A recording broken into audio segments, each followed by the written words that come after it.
मृत्यु के बाद अगर किसी की मृत्यु हो जाती है तो आदमी अपनी सारी जिंदगी की दुश्मनी भूल जाता है। 5 राज्यों का जो व्यक्ति राज्यपाल रहा, जो व्यक्ति लोकसभा का सदस्य रहा, राज्यसभा का सदस्य रहा, विधानसभा का सदस्य रहा, केंद्रीय मंत्री रहा, आपने राजकीय सम्मान तक नहीं दिया।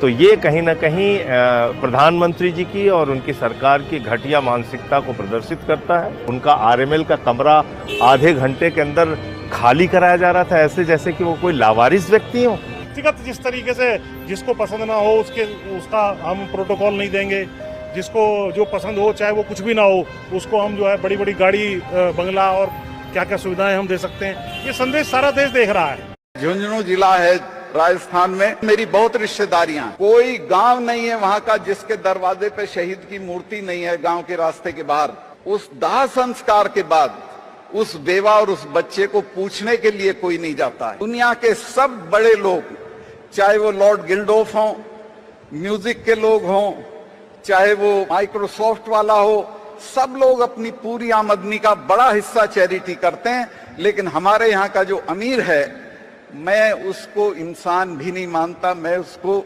सड़े हुए पोटैटो, सड़े हुए आलू की बोरी की जगह मानता हूं कि जिसकी जेब से एक पैसा नहीं निकलता। मैं जो हमारे रह लिया था, एमएलए रह लिया था, मिनिस्टर रह लिया था, तब भी मैं दिल्ली में 2 कमरे के मकान में रहता था। जब मुझसे मिलके चौधरी लोग नीचे उतरते थे तो मेरा ड्राइवर बताता था कि साहब वो कह रहे हैं कि बताओ भाई ये तो 2 कमरे के मकान में तो रह रहा है। मैंने कहा इनको अकल नहीं है, 2 कमरे का मकान मेरी ताकत है। इस 2 कमरे के मकान की वजह से मैं प्रधानमंत्री से पंगा ले सकता हूं। अगर मेरे पास दौलत होती, मेरे पास इल गॉटन वेल्थ होती, मेरे पास बड़े बड़े महल दुमहले होते तो मैं नहीं लड़ सकता था, क्योंकि ईडी आ जाती अगले दिन। अपना इस्तीफा जेब में रख के प्रधानमंत्री जी से मिलने चला गया। मेरा 5 ही मिनट में झगड़ा हो गया, चूंकि वो बहुत घमंड में थे। मैंने कहा कि ये 4 महीने से पड़े हैं, इनसे किसी ने बात नहीं की है, किसानों से आप बात कर लीजिए। बोले चले जाएंगे सतपाल, कुछ नहीं होता। तो मुझे बहुत बुरा लगा। मैंने कहा साहब इनको जानते नहीं आप, ना आप सिखों को जानते हैं ना जाटों को जानते हैं। ये तब जाएंगे जब आप चले जाओगे, ये ऐसे ही नहीं जाएंगे।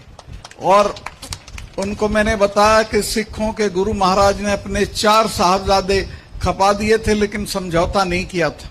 और ये हमारे वाले हैं, मैं कहा ये तो हर 6 महीने लाल किले पे चढ़े रहते थे, ये तो अकबर की कब्र खोद ला के